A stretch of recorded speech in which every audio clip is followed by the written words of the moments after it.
டெல்லி சட்டமன்ற தேர்தலில் 27 ஆண்டுகளுக்கு பிறகு பாஜக ஆட்சி அமைக்கிறது. 70 சட்டமன்ற தொகுதிகளை கொண்ட டெல்லி சட்டப்பேரவைக்கு கடந்த 5ஆம் தேதி வாக்குப்பதிவு நடைபெற்றது. இன்று காலை 8 மணிக்கு வாக்கு எண்ணிக்கை தொடங்கி நடைபெற்று வரும் நிலையில் பாஜக 48 இடங்களிலும் ஆம் ஆத்மி 22 இடங்களிலும் முன்னிலை வகிக்கிறது. பாஜக 18 தொகுதிகளில் அதிகாரப்பூர்வமாக வெற்றி பெற்றது. பெரும்பான்மைக்கு 36 இடங்கள் தேவைப்படும் நிலையில் தலைநகரில் பாஜக ஆட்சி அமைப்பது ஏறக்குறைய இறுதியாகிவிட்டது. ஏறத்தாழ 27 ஆண்டுகளுக்கு பின்னர் டெல்லியில் பாஜக ஆட்சி அமைக்கிறது. அதே சமயம் காங்கிரஸ் கட்சி தொடர்ந்து 3வது ஆண்டாக ஒரு தொகுதியை கூட கைப்பற்ற முடியாத துயரம் நீடிக்கிறது.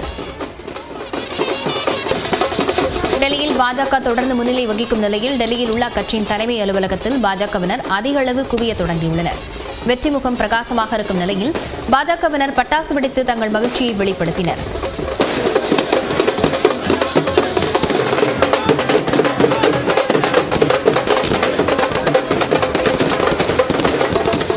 டெல்லியில் பாஜக ஆட்சி அமைய உள்ள நிலையில் கர்நாடக மாநிலம் பெங்களூருவில் அக்கட்சியினர் பட்டாசு வெடித்தும் இனிப்புகளை வழங்கியும் கொண்டாடினர்.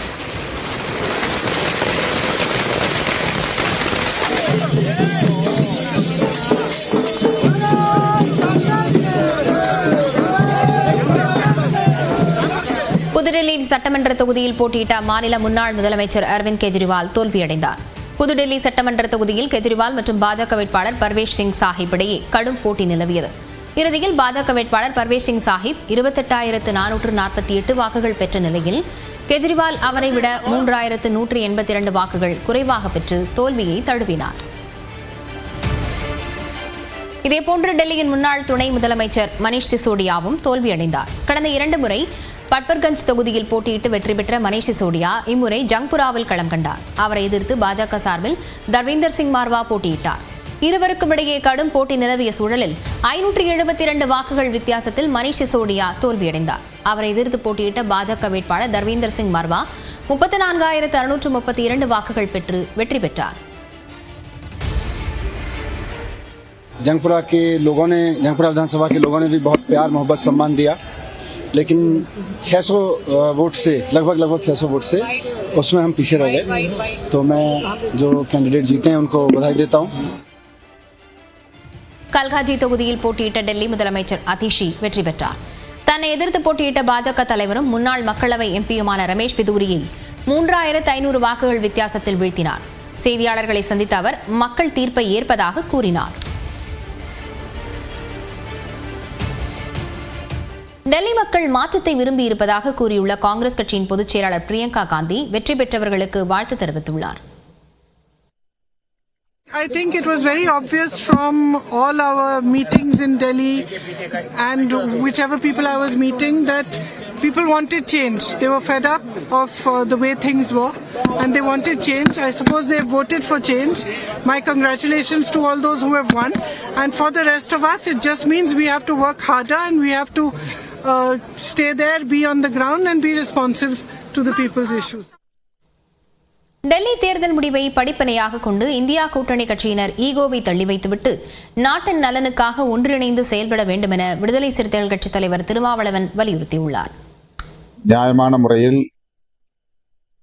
இந்த தேர்தல்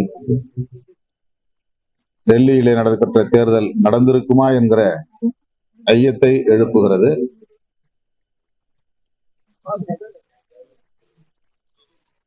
இந்தியா கூட்டணி கட்டுக்கோப்பாக இல்லை.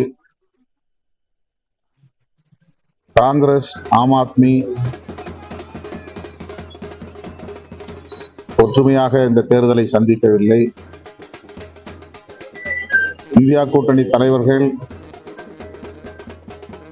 இது குறித்து தீவிரமாக கலந்தாய்வு செய்ய வேண்டும். இந்தியா கூட்டணியில் இடம்பெற்றுள்ள கட்சிகள் ஈகோ பிரச்சனைகளை பின்னுக்கு தள்ளிவிட்டு நாட்டையும் மக்களையும் காப்பாற்றுவதற்கான திசை வழியில் சிந்திக்க வேண்டும். நாடாளுமன்ற தேர்தலுக்கு மட்டுமல்ல, சட்டப்பேரவை தேர்தல்களுக்கும் இந்தியா கூட்டணி ஒருங்கிணைந்து செயல்பட வேண்டிய தேவை உள்ளது. டெல்லி தேர்தல் முடிவை வைத்து தமிழ்நாட்டில் உள்ள அரசியல் கட்சித் தலைவர்களும் இந்தியா கூட்டணியின் தோல்வியை ஒப்புக்கொள்ள தொடங்கிவிட்டதாக பாஜக மூத்த தலைவர் தமிழிசை சவுந்தரராஜன் திருமாவளவனுக்கு பதிலளித்துள்ளார். ஈகோவை நீங்க தவிர்க்கலன்னா நீங்க கோ அப்படின்னு மக்கள் சொல்லிடுவாங்கன்னு அவருக்கே இப்ப தெரிஞ்சிருச்சு. அதுக்கு டெல்லி தேர்தலே ஒரு உதாரணம். இப்ப டெல்லி தேர்தலில் பாஜகவிற்கு வெற்றியை அவர் ஒத்துக்கொள்ள முடியாத நிலையில் அவர் இண்டி கூட்டணியின் அவல நிலையையும் ஒத்துக்கொள்ள முடியாத சூழ்நிலையில் இருக்கிறார் என்பது அவரது உள்ளுணர்வு காண்பிக்கிறது. இதுவே இன்று அவர்கள் தோல்வியை ஏறக்குறைய ஒத்துக்கொள்ள ஆரம்பித்துக் கொண்டிருக்கிறார்கள் என்பதுதான். இப்ப இண்டி கூட்டணியில டெல்லியில ஒத்துமை இல்ல, ஈகோ இருக்கு அப்படின்னு சொன்னா, இங்கே தமிழ்நாட்டிலுமே கம்யூனிஸ்டுகள் இன்னைக்கு பாத்தீங்கன்னா சாம்சங் தொழிற்சாலையோட இன்னைக்கு பிரச்சனை திருப்பி ஆரம்பமாக இருக்கிறது. அவங்க பெண்களுக்கான எதிர குற்றங்களை அவங்க கூட்டணி கட்சிகளும் எதிர்த்து சொல்கிறார்கள். அண்ணன் திருமாவளவன் வேங்கை வயல்ல தமிழக காவல்துறை மீது எனக்கு நம்பிக்கை இல்ல அப்படின்னு சொல்ல ஆரம்பித்திருக்கிறார்கள். ஆதவ் அர்ஜுன் போய் விஜய்க்கு மாலை போட்டுட்டு வந்து அதை விட பெரிய மாலையா போட்டு அண்ணன் வரவேற்கிறார். அப்ப அது ஈகோவா இல்லைன்னா ஈகோ இல்லாத தன்மையா இல்லைன்னா ஆரோக்கியமான அரசியலா இல்லைன்னா முன்னால நீ போ பின்னால நான் வரேன்ற அரசியலா? இது எல்லாமே ஒவ்வொரு பேச்சிலுமே சில அவநம்பிக்கைகள் தெரிகிறது. டெல்லியில் மதுபான கொள்கை மற்றும் பணத்தாசையால் ஆம் ஆத்மி கட்சி தோல்வியை தழுவியதாக அண்ணா ஹசாரே குற்றம் சாட்டியுள்ளார். मैं बार बार बताते गया लेकिन उनके दिमाग में नहीं आया और आखिर शराब के बारे में उन्होंने एक मुद्दा उठाया कि शराब की दुकान, उसमें शराब की बात क्यों आ गई? पैसा, धन और दौलत इसमें बह गया है. எக்ஸ்பிரஸ் 18 செய்திகள் சிலவற்றை பார்க்கலாம். திருவள்ளூர் அருகே 16 வயதுடைய 2 பள்ளி மாணவிகளுக்கு பாலியல் தொல்லை கொடுத்த 2 இளைஞர்கள் போக்சோ சட்டத்தின் கீழ் கைது செய்யப்பட்டனர். மணவாள நகரை சேர்ந்த 24 வயதான சஞ்சய் என்பவர் 16 வயதுடைய சிறுமியை காதலிப்பதாக கூறி பலமுறை பாலியல் வன்கொடுமை செய்துவிட்டு கைவிட்டு சென்றதாக கூறப்படுகிறது. இது தொடர்பாக சிறுமியின் பெற்றோர் அளித்த புகாரின் பேரில் சஞ்சய் கைது செய்யப்பட்டார்.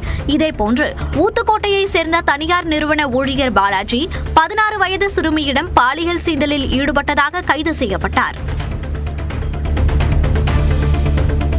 செங்கல்பட்டு மாவட்டம் படாளம் அருகே முன்னால் சென்ற வேன் மீது அரசு பேருந்து மோதிய விபத்தால் கடும் போக்குவரத்து நெரிசல் ஏற்பட்டது. கிளாம்பாக்கத்திலிருந்து 25 பயணிகளுடன் கள்ளக்குறிச்சி சென்ற அரசு பேருந்து அத்திமணம் என்ற இடத்தில் சென்றபோது வேன் மீது மோதி விபத்துக்குள்ளானது.